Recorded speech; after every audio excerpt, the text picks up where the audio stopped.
Good evening and welcome to the LBJ Grasslands in Alvord, Texas, near Decatur, where it's a balmy 49 degrees outside and falling fast. Tonight's exercise is a detailed field evaluation of the Petzl Swift RL headlamp, which I'm currently running in medium reactive mode. It's currently right at the end of civil twilight. There's just barely a little bit of sunset left on the distant horizon. And so I thought this would be a good time to get started and do that first test of how the reactive light technology is working out. Now, my use case is search and rescue. And the first thing I'll point out is that in a nighttime SAR op, I have a lot of lights. There are numerous lights in my loadout. A headlamp is just one of many. So a first question might be, well, what do you use a headlamp for? What are the things that you like? And a headlamp for me is primarily a navigational element. Did you see how it just switched down there? That was actually pretty cool. Primarily a navigational tool. I use it as the primary means on how I make it through territory. As we'll see tonight, a lot of territory. Now, I tend to prefer a pretty good mix between downstream or forward illumination and peripheral illumination. Doesn't do me much good to see 150 yards downrange if I miss something that's 10 feet in front of me. Now, the first thing I'll note here is downrange is not bad. Peripheral could be better. I mean, I kind of have to look really down to get better peripheral illumination. It's okay, it's adequate, but it's not the best that I've ever seen. Now, here's something that I might do frequently throughout the evening. So you've got this wide open area here. So first thing I'm interested in is, let's say I'm searching for a couple of lost hikers, and I'll get into the training scenario later. You can see here pretty easily that there's an indication of some sort of disturbance. But the question is, okay, is that somewhere that a hiker might go? Probably not. Those look like maintenance vehicle tracks.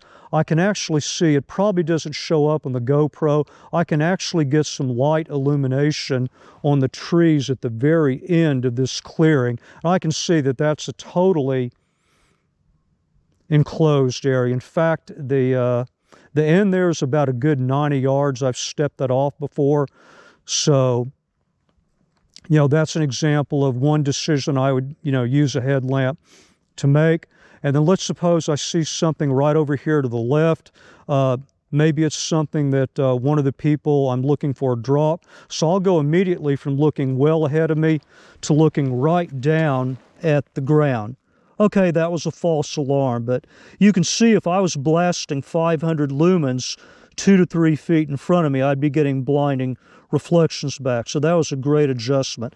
Then I would move to looking around me, maybe off to the left, and I'll say again, we are in medium reactive mode. And then the final thing I might do is, I might look at my ranger beads here. Again, I can look right at them, no blinding reflection, no problem. I can look down here into my chest rig. Maybe consult an ingress map. I mean, I'm looking right at this. And if this was 500 lumens, I couldn't read a thing. So it's doing a very good job at making the on-the-fly adjustments. I still wish the peripheral illumination were a little bit better. I suspect as it gets darker, I'm going to see even better forward illumination than I have now. So we're going to go ahead and move on in this direction, and as the night progresses, I'll talk a little bit more about, some of the other things that I like about a headlamp.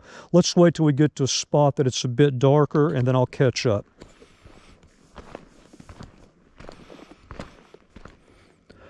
Okay, we've made it outside the gates for Tadra.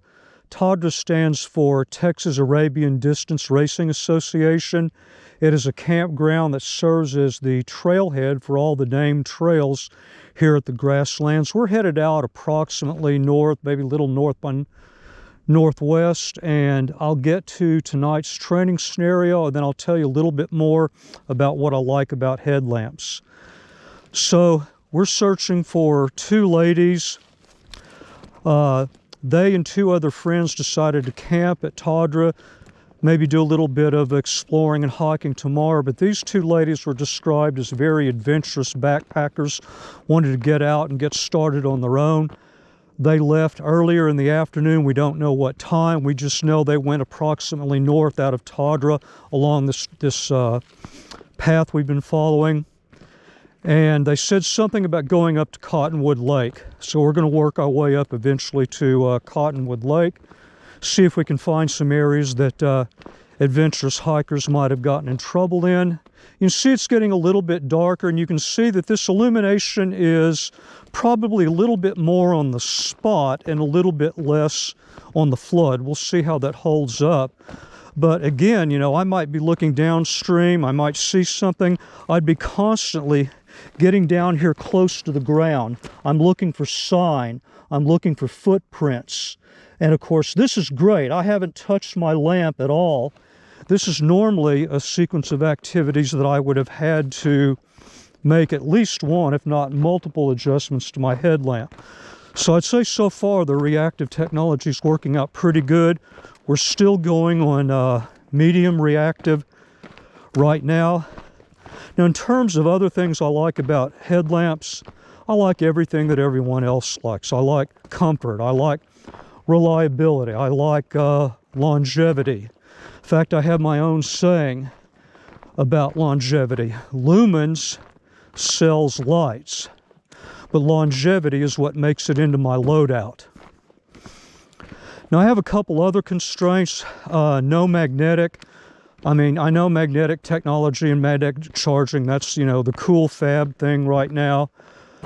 But as we look around here, I can't have anything magnetic up around my head or shoulder area because that will interfere with my lensatic when I'm out trying to shoot a precise azimuth. The other thing I need is simple controls. Simple, and they need to work well with gloves. Now, it's getting pretty cold. I don't have gloves on right now, but I probably will before the night's over. There are a lot of good headlamps, a lot of good flashlights that they're easy for me to work with bare hands, but I put gloves on and it just becomes a hassle. I can't afford to struggle with my own gear. So I'll do a 360 here, let you see what this looks like with, I mean, most of the terrain features right here are relatively up close. I hope this shows up okay on the GoPro. GoPros are not the greatest night cameras ever. But I would say, you know, so far I'm getting pretty good downrange illumination, and peripheral is good enough. But it's very early. Speaking of timing, the bezel right here, I don't know if you can see it. That's when I started the operation.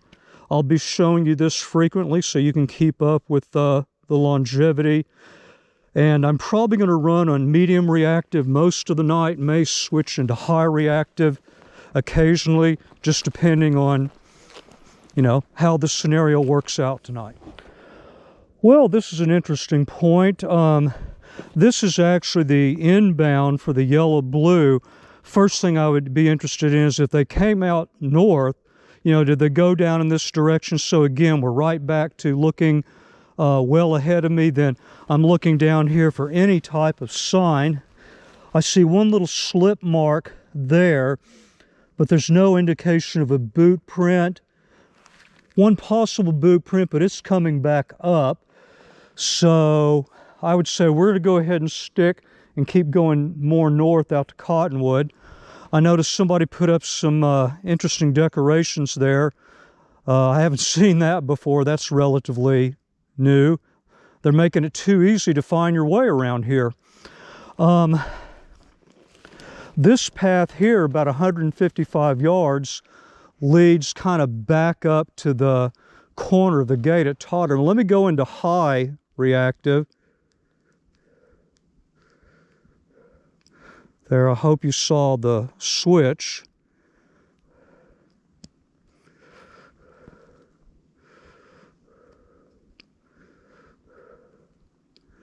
Now we're going to have to come to another feature I don't like. Let's say I want to go back to medium reactive.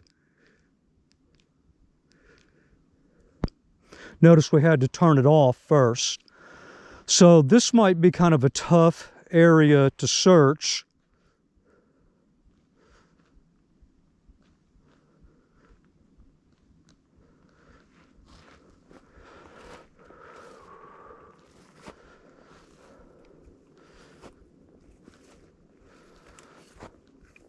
Now I'm bringing some additional illumination in. This is a, Nightcore Neo 2. This is primarily a flood. I've got it in turbo mode, so 2700 lumens, just kind of basically showing that the area around me is just still, even here in winter, full of overgrowth. Believe it or not, this would be even worse if it was in the summer. So I'm either stuck with going along this direction or sticking with north. We can check out the orange here. So we're going to go ahead and go this way. We'll see how things work out. I mean, after all, the wild animals are out there waiting for us, so let's see if they practice social distancing. And of course, now we're back to medium reactive. So notice in that situation, I was trying to get way out there.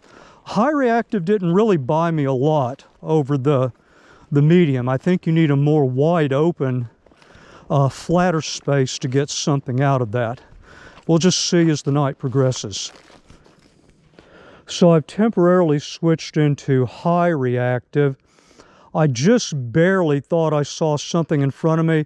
I don't know how well it's showing up on the GoPro here, but there's a big fallen tree up here. Let's go get a closer look at it. I'm going to stay in high reactive for a little while. I just barely saw it in medium, and I switched to high, got a much better idea.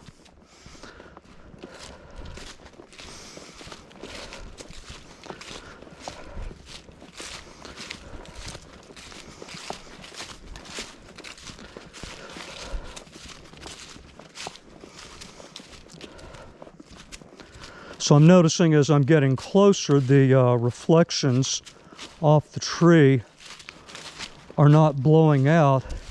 Now, that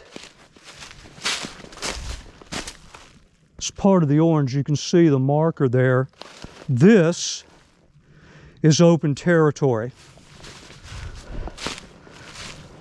So as we make our way through here, we're not on part of any named trail system. Some people would call this scrambling. I kind of like bushwhacking. You can tell I was a fan of the old Man Tracker series from many years ago. But notice, even as I look down at the ground, if that was 900 lumens, this would all be totally washed out.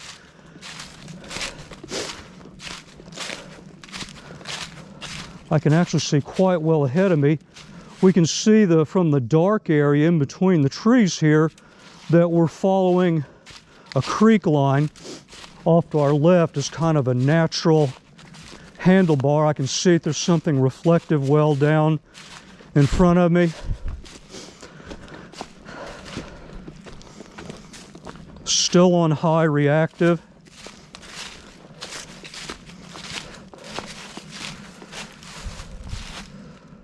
Yeah, there's our tree again.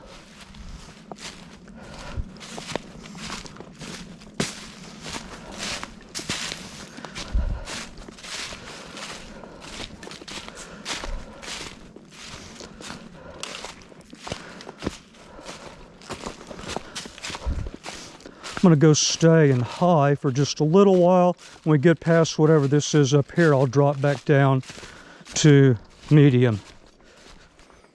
Well, I'm back in medium. I don't know if you can see, there's a rabbit here right in front of me. Don't know if you can see the eyes. Yeah, there we go. Hey, Mr. Bunny.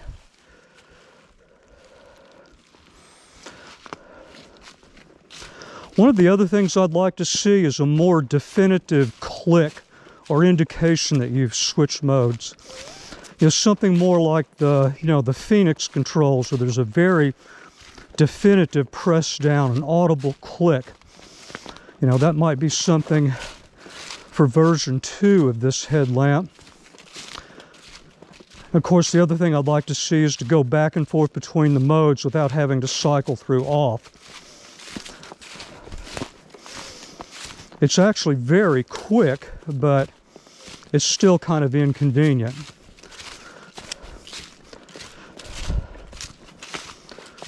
All right, so let's see kind of where this path leads. There's a little bit of a walkable path here, so you can see, I mean, at some point some horses have been through here, so I'll check back in a while. Well, a lot of downed trees. Again, if I was blasting 500 lumens straight ahead of me, this would all be washed out, but it's actually fairly easy for me to see, to step over. Kind of surprising here at the onset of winter, we still have all this overgrowth. Believe it or not, if you're out here in, let's say, middle of summer, you know, you'd find it difficult to believe that you could even walk through something like this. Still in medium, although there have been a couple of times I really kind of wanted to switch to high, but I want to see generally how well I can make my way through territory using medium. I'd say so far so good. Let's see how things are going in terms of time. I mean, it's performing very consistently. A lot of headlamps, they'll do good for 5, maybe even 10 minutes, and then they step down. The performance gets pretty lousy. But the Swift so far has been very consistent. Still pretty early though. Let's see how the night goes out. Well, we're going down kind of this long corridor, so I've switched into high. I just felt a little bit more comfortable with high. I'm getting a pretty good throw. Not the best I've ever got, but again, I still have pretty decent peripheral illumination, so the balance is certainly acceptable. And of course, it's a lot easier to pick up that far away detail.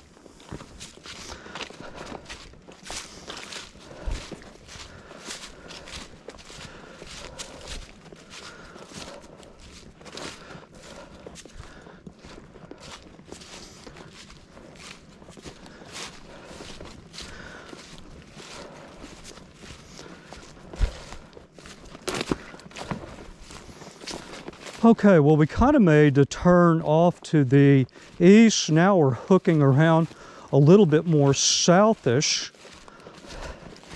I would actually expect to come up here.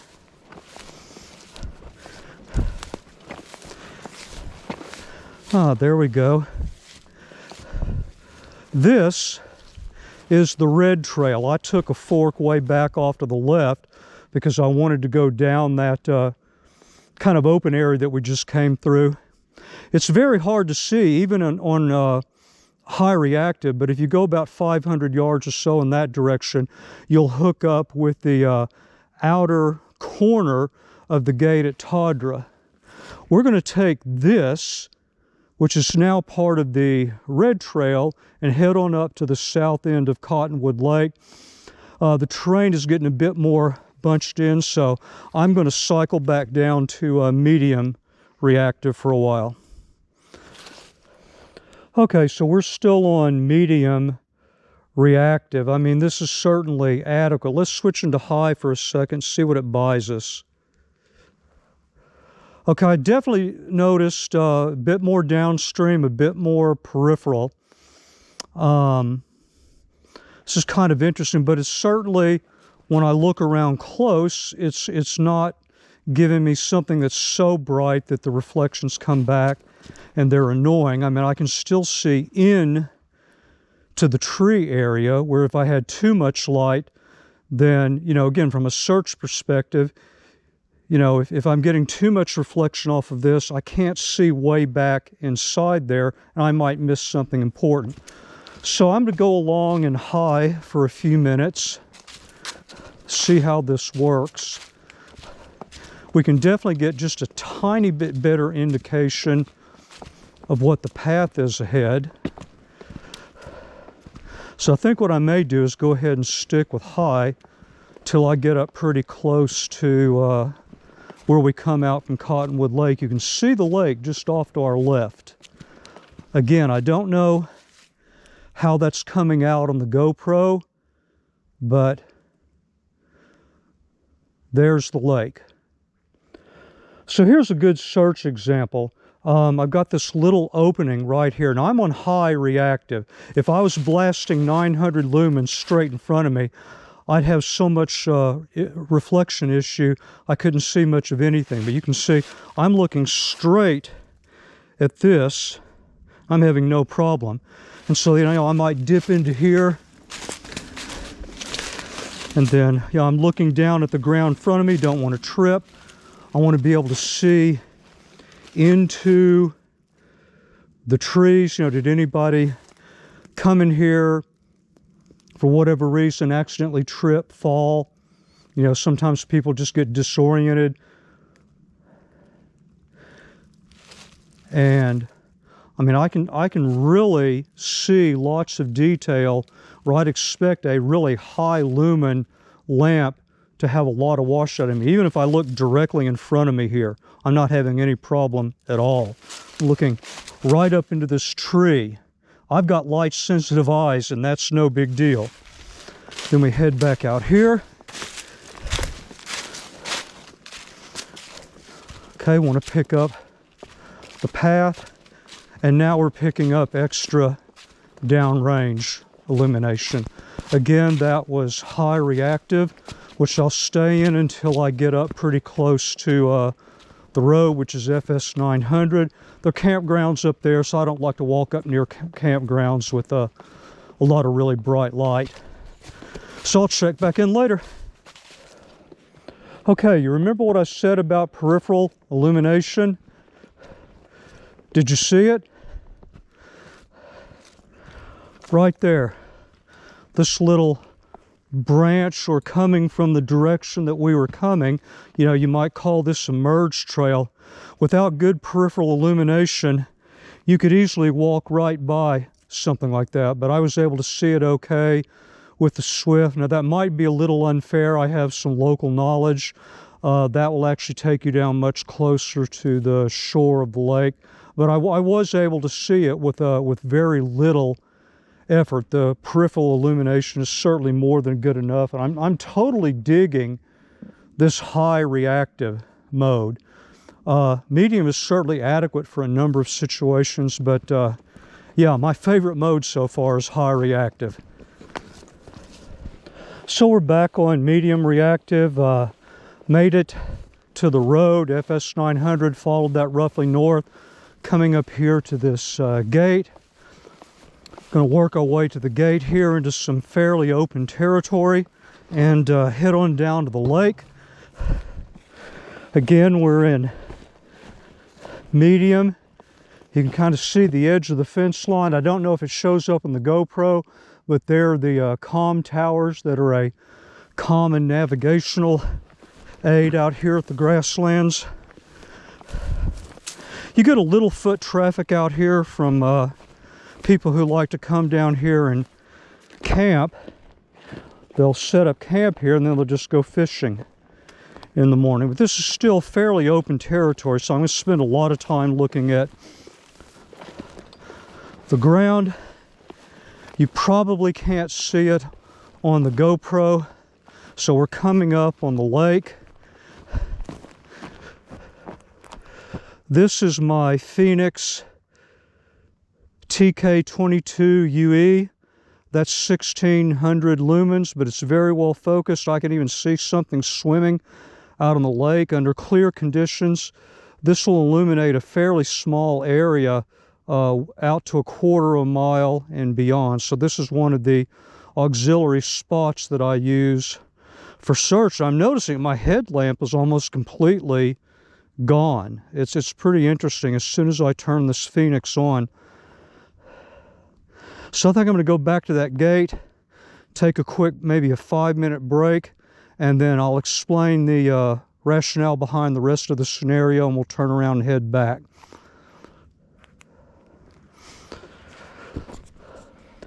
Okay, I took a 5-minute break. Total mission time. I hope you can see that. So we'll take off 5 minutes from the run time. I'm going to head back over here to Little Cottonwood Lake, look around there, and then the thinking is that, you know, maybe they went out and made it to Cottonwood Lake. I would have talked all the campers up here. Nobody's seen anybody. Could have missed them though. So it's possible that they got started back towards Tadra, got caught out too late, it got dark, didn't have any light other than maybe a cell phone, and got in trouble. So I'm going to take the blue trail back to Tadra, and if the light's still holding up, we'll adjust our scenario one more time and keep on running. So this is medium reactive out in a very wide open area. It's giving us some very good downstream illumination. There's still this very, very tiny spot right in front of me. I don't know if you can see it on the GoPro. That's a little dark, but I still have fairly good peripheral illumination. The spot, however, for 500 lumens is pretty impressive. This is, of course, where the red trail picks back up. I'm tempted to go down this way, but this is not something that would show up on on one of those maps you typically print out online. This would be hard for a first-time hiker to find. It's likely that they looked at the map and saw that blue trail. It goes back to Tadra, and maybe they went back that way. And so we're going to backtrack off here, go up, pick up the blue trail, take the blue trail back in. But overall, medium reactive in a wide open area, pretty impressive.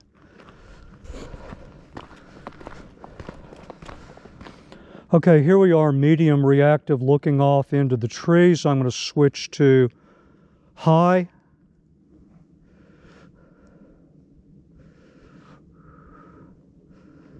Same view, medium and high. If I wanted to go kind of search back in that area, I'd probably switch to high. Although it's interesting, when I go back to medium, see, I hate this. It's hard to see in the GoPro, but I get just a little bit less reflection beyond the far trees. So if there was something there, man, I don't know. Let's go back to high. No, that's not washing out. I'm overanalyzing things. Yeah, I would definitely search with high reactive here. And it's just a switch right back down to the road. Again, it dims down and is not blinding me like if I had to pick up, maybe a ring that somebody dropped. Now we're on high reactive heading down the road. We're going to go up here and pick up the blue trail. I think I still like high the best, but medium is quite adequate for a number of situations. But once again, here's the thing that I don't like. Yeah, that having to cycle around like that. It's simple, it's easy. I'd prefer more of an audible click and a way to go directly from medium to high and back to medium without having to cycle off first. So it was interesting. I heard something. I thought it was somebody yelling, and it was off in this direction, so I stayed on the road. I've come to this campground now. Nothing here. I'm still on medium reactive. I've been blowing my whistle. I'm going to check off kind of in this direction. If I can't pick anybody up, then, you know, it is a cold night, so it may have been much further away, and I kind of misestimated where it came from. So I'll check back in a little while when I know more.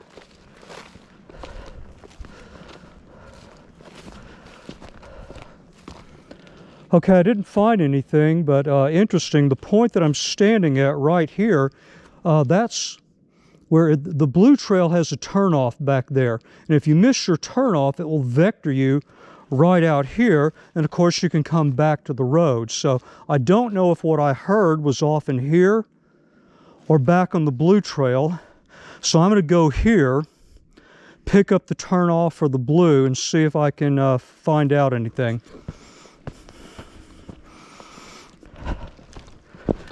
You know, it could be it's just a cold night, sounds really carry, and it didn't come from this area at all. I guess we'll find out. So there's the 1 mile marker for the blue. This is actually the outbound path. That means we have a mile back to Tadra. I'm still on medium reactive. It's been as quiet as it can be. I've been blowing my whistle, yelling. If that was a person that I heard yelling, I have not been able to pick them up. So we're going to stick with the current plan, which is to head on back to Tadra. I'm going to go ahead and stay in medium for a while. I may switch to high for a few spurts. We'll just see how it goes. I mean, overall, this is still not bad. It may not be picking up on the GoPro, but if I had to see any further ahead than when I am now, I would definitely go to high. But for most of the turns we're going to go through on the rest of this path, I think medium will probably be okay. I don't know if you can see, this is the thing about the blue trail. This is actually a fairly nice section. You can see how it's all chewed up with horse traffic. With the rains we had last week, it stays muddy. It can become a real mess, and if somebody is out here and the only light they've got is their cell phone, you can get in a world of hurt real quick here. And like I say, this is a nice easy area. There are rocks and sticks and tree roots that you can trip over real easily. You can see that was fairly easy for me to see without any bad reflections. And then I'm still in medium reactive. I can get excellent forward illumination. So we'll just continue back into Tadra. So I've temporarily switched into high. You can see there's a bit of a fork here. Now that's the regular trail. But imagine somebody who is trying to make their way with a cell phone whose light is dying. So I'm just going to go up here real quick and take a look. This is a case where not only am I trying to navigate my way, I just want to get a brief idea if anybody might have come up this way. So, okay, so that's another campground. Nobody up there, nothing around here. So this is a case where I would do some light searching with the headlamp. High reactive is fantastic.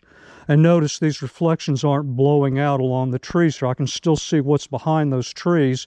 If I was dumping 900 or 1,000 lumens on that, I couldn't do it. So the light is adjusting. And so if you see it pick up right there, I can see well past the road. So now we're going to go head back here. I like high so much, I'm going to leave it on high for a little while and only go back to medium if I get in another really tight area. Notice I can look straight down at the ground and the light adjusts perfectly. Then as I head back into the open trail, it lights back up. I don't know if you can see it on the GoPro, not the world's best night camera, but I'm getting excellent illumination beyond those trees, the shrubbish area that I'm looking out in. This is high reactive. Looking back behind me. Path ahead. Yeah, again, high reactive is definitely my favorite mode. So you can see all the rocks here. I'm still on high reactive. Lots of places that you can trip and fall. If somebody has almost no light or no light at all, they're just trying to make it on moonlight. So yeah, this is a path that even accomplished backpackers, if they don't have the right lighting and right experience, could get in trouble. So we're going to continue staying on this path.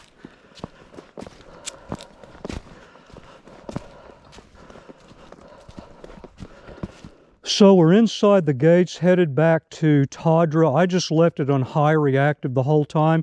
You can see it kind of looks like just a very average lamp when I'm looking right in front of me, and then I turn and I look off into the distance. I know the GoPro is not doing it justice, but this is pretty impressive. That's definitely not average headlamp illumination. So my updated plan is, of course, I haven't run into our hikers. Sometimes, you know, there's not a lot of marking around here. You don't see signs like something this way. That sign we saw way back over there that said to Tadra, that's fairly new. So it's conceivable they went 1,000 miles, excuse me, 1,000 yards, I need some coffee, out of Tadra. They were expecting some sign for Cottonwood Lake. They didn't get it. They bailed, they came back. And this happens a lot. They'd say, well, hey, let's take the yellow trail. You know, the yellow trail is on our map. They remember where that trailhead is at Tadra. And so they went back, didn't tell their friends, went out in the yellow trail, lost track of time, started coming back. It got dark on them too quick, and they got lost, disoriented, you know, fell, whatever. So I'm going to go back to Tadra, take another brief 5-minute break. Let's see, we're almost right at 2 hours. I don't know if you can see that. Almost exactly 2 hours. Less our 5. I'm going to go take another 5-minute break. Then I'm going to walk up FS 904, leave it on high reactive, see if we can burn this battery out. And I'll walk up towards the 1 mile marker for the yellow trail, and then we'll see where we are at that time. Okay, we're back. That was a pretty good break. I actually ran the light in low reactive during the entire break, which is actually perfect for everything I did, getting into my ruck, getting a snack, hydrating, relaxing for a few. GoPro battery is running down. I don't have much time left. You can see I'm in high reactive. You can see the windmill right there. I'm going to work my way back to the back side of the gate here, over to FS 904, go up there for about, I don't know, 20-25 minutes, turn back around. My goal is to run this battery. I'm going to run high reactive the rest of the way. If I can get up to 3+ hours, then with 2 batteries, that's 6. The longest night outing I've ever done so far is 6 hours. So at that point, I'm more than convinced. I'll probably come back out here and do another exercise where I take it out to even more wide open territory, and I'll run it on high reactive the entire time. So this may be about my last recording until a summary, so I'll check back in. So we're out in a fairly wide open area here, high reactive. I want to take a little time before the battery runs out, introduce one more member of my lighting family. This is the 3200 lumen O light.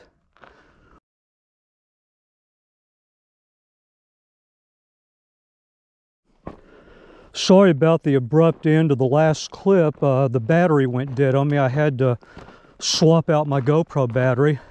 I was showing you the 3200 O light. That's a pretty impressive searchlight.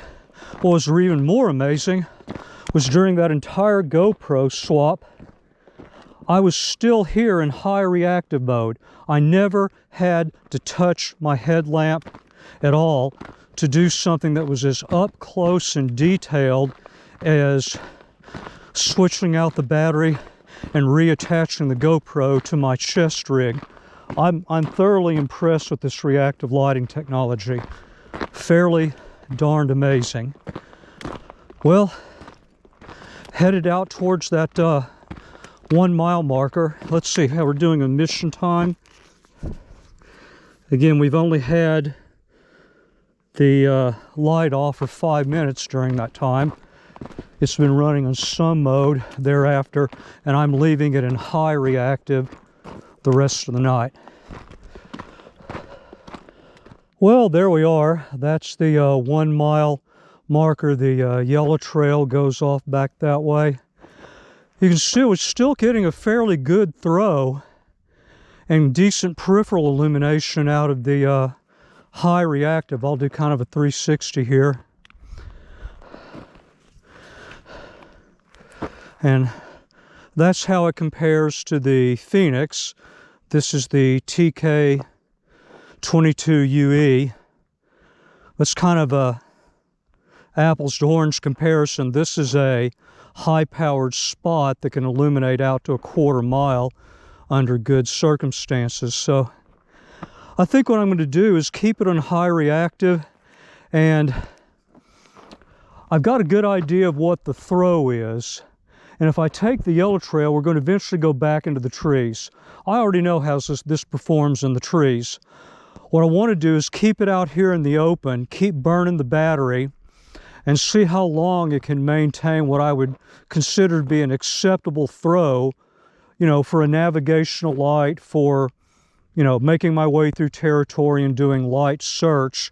And then I'll start heading back, and that'll take us, if I get to the point where I've been out here on mostly medium and high for 3 hours or more, I'm going to go ahead and call it a successful evaluation. So I'm going to go off and search in this direction and just kind of head out into open territory. I think there's a fence line here. Obviously, I don't want to intrude on anyone's private property, but we'll just go out this direction and, as the saying goes, see what we can see. Okay, so we've gone out about 450 yards. Still getting fairly good throw. I'm very pleased. I'll show you this Olight one more time, just for comparison. This is 3200 lumens. And it's a good blend between spot and flood.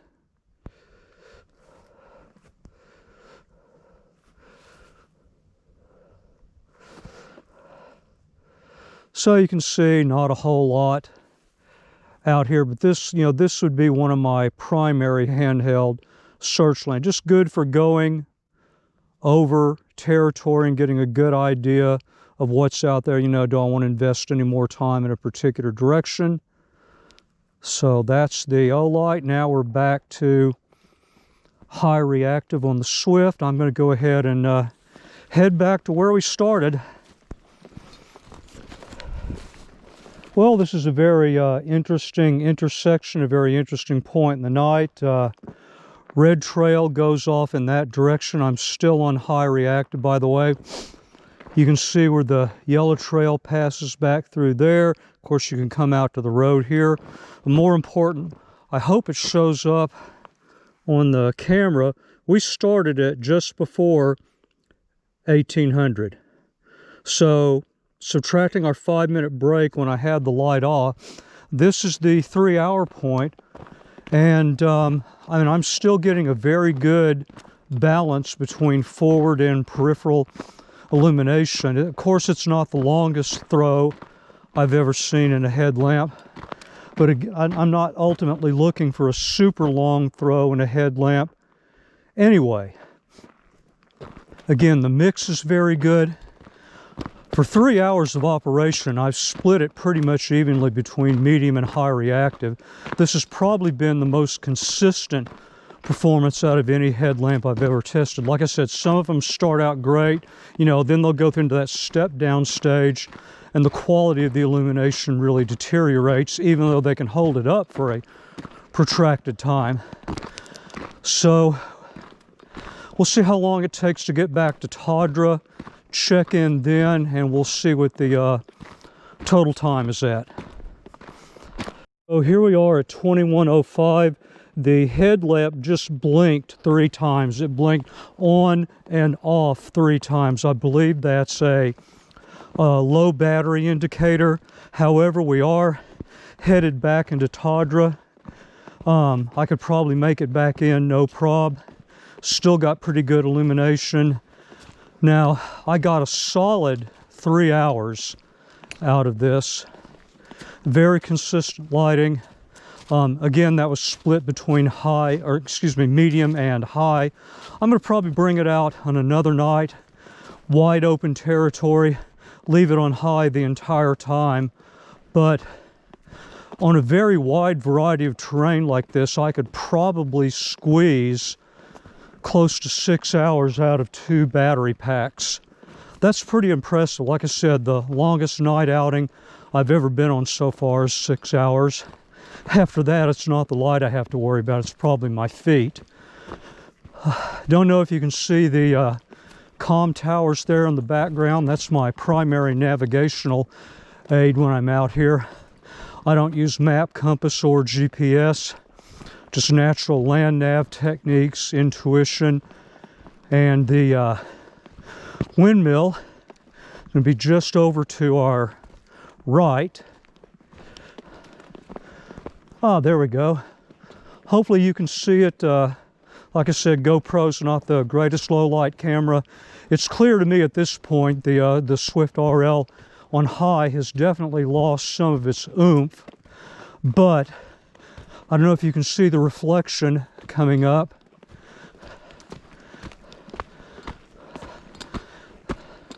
Truck is just over there, so I'm going to sign off.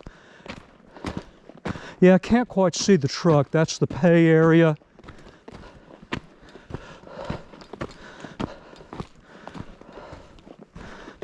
There's the truck. Hopefully you can see it. Overall, I'd probably give the Swift RL an A+. It's been without question the most consistent headlamp I've used, particularly out here in cold conditions. I think that that's just going to about do it, so I will sign off at this point, and thank you very much.